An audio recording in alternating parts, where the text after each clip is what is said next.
요한계시록 16장 1절에서 7절까지 말씀입니다.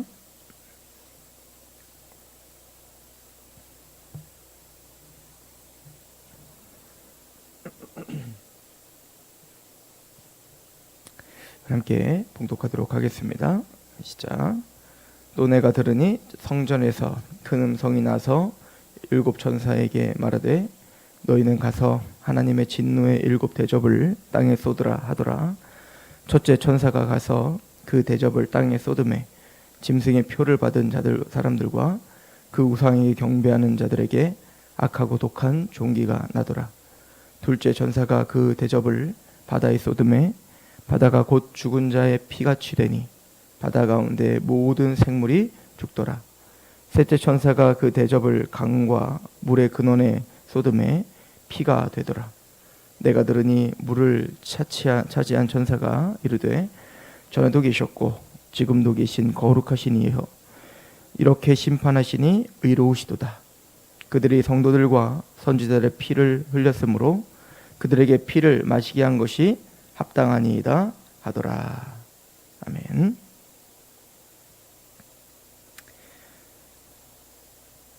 이제 일곱 대접이 쏟아지는 장면을 보여주고 있습니다. 계시록에서는 일곱 인과 일곱 나팔 그리고 일곱 대접을 통해서 하나님의 심판과 그 재앙이 얼마나 두려운 것인지를 보여주고 있죠. 그런데 일곱 인과 일곱 대접과 일곱 나팔은 성격들이 약간씩 다릅니다. 조금 더 점진적이고 또 광범위해지고 더 그 심판이 두려워지고 있는 것을 우리는 볼 수 있습니다. 첫 번째 일곱 인은 인간 스스로 만든 그 탐욕으로 스스로 자멸을 하고 있는 그 재앙을 보여주고 있다라고 하는 것을 우리는 이미 상고했습니다. 그 안에는 교회 안에 있는 성도들도 고통을 같이 당하고 있는 것을 볼 수가 있죠. 즉 우리는 세상을 살고 있기 때문에 그렇습니다. 그러나 일곱 나팔부터는 철저하게 하나님의 백성들이 배제된 악인들이 받는 심판들입니다. 그러나 일곱 나팔은 땅의 3분의 1, 바다의 3분의 1, 강의 3분의 1, 하늘의 3분의 1 온전한 심판은 아닙니다. 즉 온전한 심판의 전조이며 또 그 온전한 심판이 오기 전에 회개를 촉구하기 위한 심판으로 봐야 됩니다. 그러나 악인들은 그 일곱 나팔 시리즈의 결론은 회개하지 않더라는 거예요. 그리고 일곱 나팔 시리즈는 이제는 최종적이고 완전하신 심판입니다. 그래서 강과 바다와 또 하늘과 땅이 이제 온전히 파멸되는 심판이죠. 하나님이 창조하셨던 첫 번째 창조가 이제는 끝장나고 이제는 새하늘과 새 땅이 이 땅에 내려오고 그런 하나님의 영광스러운 역사 직전에 있을 마지막 심판이라고 보는 것이 맞습니다. 그리고 또 이 일곱 나팔과 일곱 대접 심판 시리즈는 비슷한 양상을 띠는데 그 첫 번째는 바로 출애굽을 경험한 이스라엘 백성들이 직접 목도했던 바로와 이집트에게 쏟아부었던 10가지 재앙과 양상이 비슷하다는 거였죠.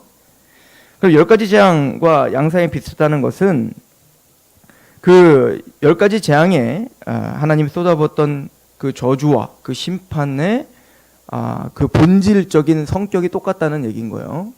예를 들어 나일강이 피로 변한다. 오늘도 보면 강과 근원의 소돔에 피가 되더라 라고 이야기를 하죠. 즉 그 나일강이 피로 변하는 것은 그들은 나일강을 숭배했거든요. 왜냐하면 그 나일강이 범람하여 그 범람한 그 땅에는 비옥한 토지가 돼요. 그리고 농사를 짓게 할 수 있는 중요한 그들의 어떤 풍요의 근원이라고 생각했기 때문에 그렇습니다. 그러므로 그들은 나일강에서 절을 하고 또 나일강을 숭배하면서 또 나일강을 다스리는 또 신이 있다라고 생각을 하면서 그렇게 그들은 나일강을 숭배했죠. 사실은 그건 나일강을 숭배한 게 아니라 그들의 번영과 그들의 어떤 그들이 생각하는 복을 숭배하고 있는 거죠. 이것을 베드로 사도는 뭐라고 이야기하냐면 그들의 신은 배요 이렇게 표현하죠. 그러니까 교회 안에서도 그들의 신, 그들의 하나님은 하나님 또 뭐 우상이 아니라 자기의 배다 이거예요. 자기 배. 자기의 배를 따뜻하게 해주는 것이, 자기의 배를 배불게 해주는 것이 신이다 라고 베드로 사도가 지적을 하고 있는 것처럼, 그들은 그렇게 그 나일강을 창조하여 그들에게 양식을 주신 하나님을 알지 못하고 그 하나님께 감사하지 못하며 그들은 나일강에 절을 하며 나일강을 숭배했던 거죠.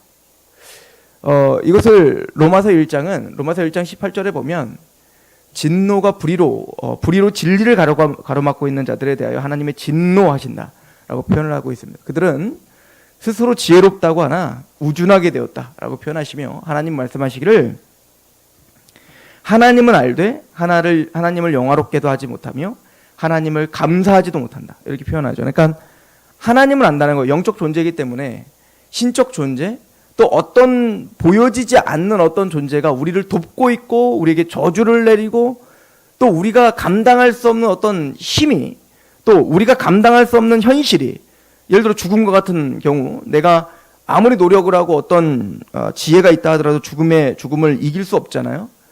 그런 것을 통해서 볼 땐 우리가 할 수 없는 그걸 때 뭔가 알지 못하는 신에게 절을 하고 찾고자 하는 그런 종교성은 모든 민족, 모든 사람들에게 있는 거거든요.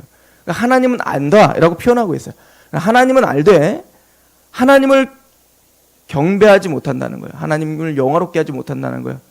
썩어지지 않는 하나님의 영광을 썩어지는 금수와 또 나무와 사람들로 우상을 만든다라고 표현하고 있죠. 왜냐하면 바로 불의가, 즉 죄가 그들을 가로막고 있기 때문이다라고 말합니다. 그러므로 진짜 생명의 근원인 하나님, 그 하나님께 경배하지 못하고 지금 하나님이 주신 그 무엇, 돈이든 권력이든 또 그게 무슨 자연 만물이든 그게 자녀이든 그게 내 지식이든 무엇이든 그것을 신적 존재로 생각하고 있는, 그것이 내 행복의 근원이라고 생각하고 있는 모든 자들이라고 표현하면 되는 거예요. 하나님은 그 헛된 것들을 다 거둬가신다. 이 심판이 바로 10가지 재앙이었던 겁니다. 그래서 이 7 대접은 이제 온전한 파멸로 그들에게 그들이 의지하고 있었던 모든 신적 존재들을 다 거둬가시겠다라고 하는 것으로 우리는 봐야 되죠.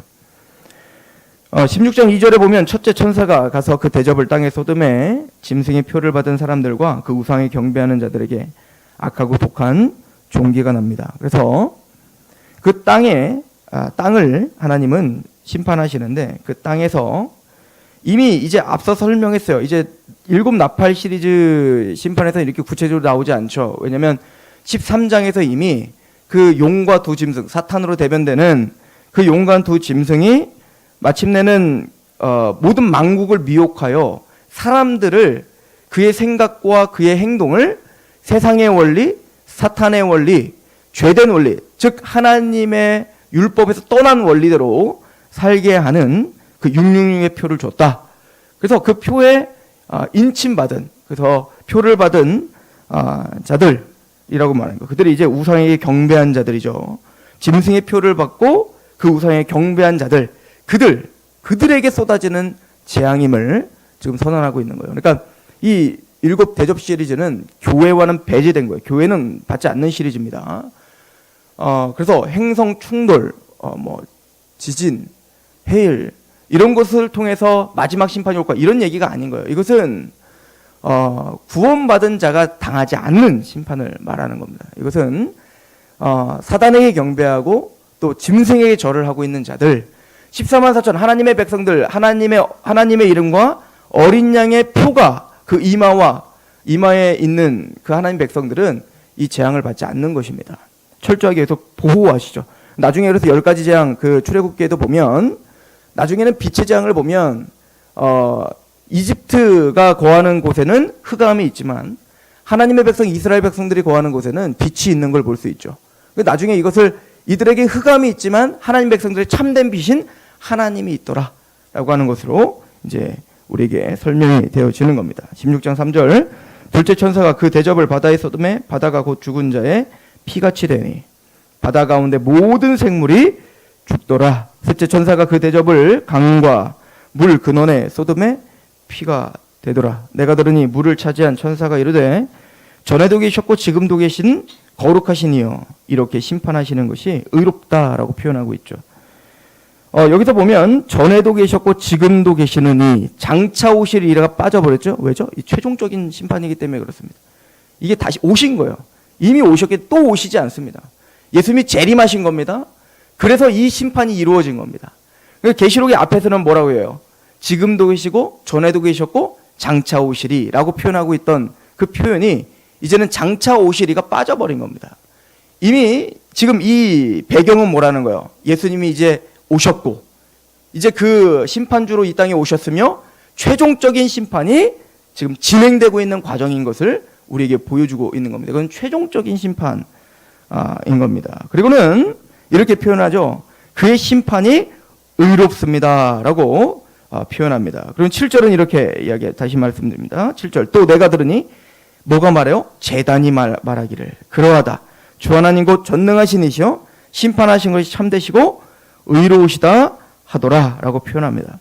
자, 왜 심판이 의롭고 참됩니까? 우리 6절을 보시면 그들이 성도들과 선지자들의 피를 흘렸으므로 그들에게 피를 마시게 하는 것이 합당하도다. 예수님께서 마태복음 18장에 말합니다.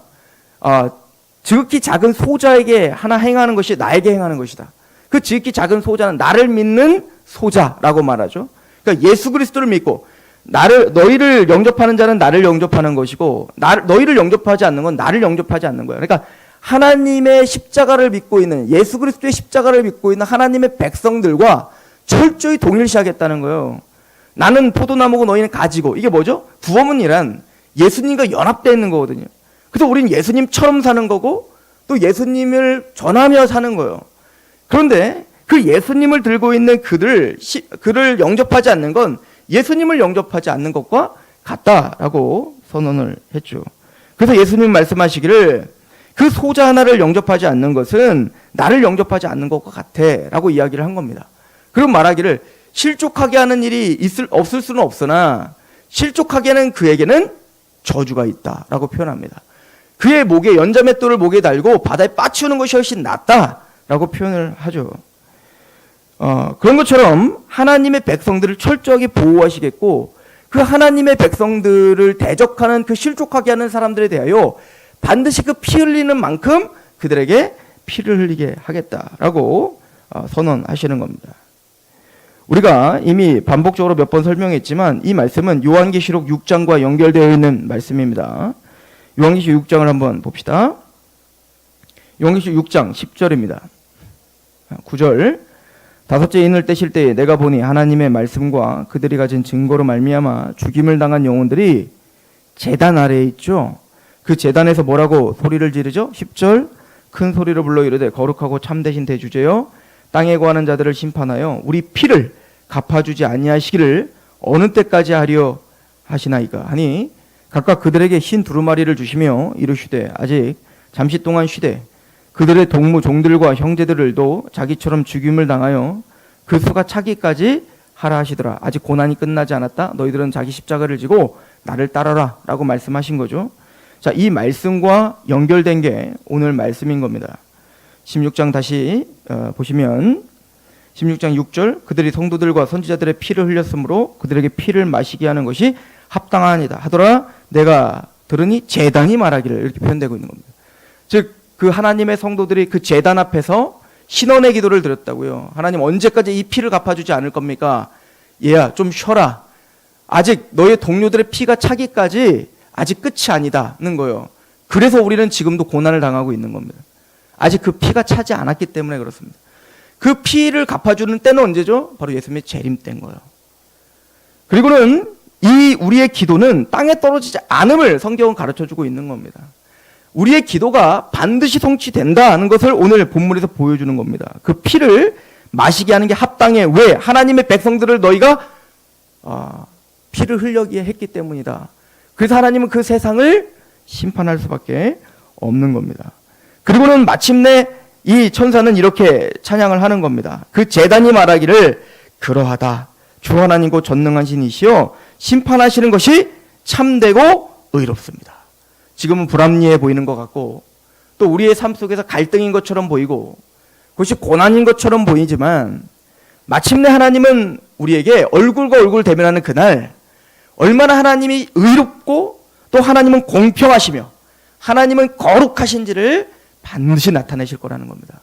그래서 하나님의 백성들로 하여금 하나님의 심판은 의로우시고 하나님의 심판은 참되십니다 라는 고백을 반드시 받아내실 거라는 겁니다. 우리는 이 거룩하고 공의롭고 또 신실하시며 또 의로우신 하나님을 믿습니다. 그래서 오늘 우리는 또 인내하며 또 오늘 그 길을 걸어갈 수 있는 거죠. 하나님은 공의로운 심판으로 반드시 우리를 돕고 또 우리를 보호하시며 우리를 신원하실 것임을 선포하고 있습니다. 그 의로우신 하나님을 의지하며 오늘도 깨어 승리하는 저와 여러분 되기를 축원합니다. 기도하겠습니다. 하나님의 심판은 두렵고 또 감히 그 앞에 설 수 없는 것임을 계시록을 통해서 우리가 선포하고 돕고 있습니다. 아모스가 하나님의 심판을 바라보며 놀라 하나님 진노 중에라도 국류를 잊지 마시옵소서라고 간구하였으며 또 언제까지 의인들이 고난을 당할 것에 대해서 하나님 이토록 잠잠하고 계십니까? 라고 불공평함을 토로하며 원망하는 기도를 잠재우시고 그 심판을 바라볼 때 하나님 무화과나무 잎에 소출이 없고 또 외양간의 소를 잃어버릴지라도 하나님으로 내가 기뻐합니다. 하나님으로 내가 만족합니다. 라고 고백할 수밖에 없었듯 마침내 하나님 우리들의 입술에서 하나님은 의로우시고 하나님은 참되시며 하나님은 거룩하시며 하나님의 자비와 그 사랑과 은혜가 없다면 오늘 또 우리 모든 인생이 헛된 것임을 고백을 받아내시고야 말 것임을 하나님 선포해 주셨습니다.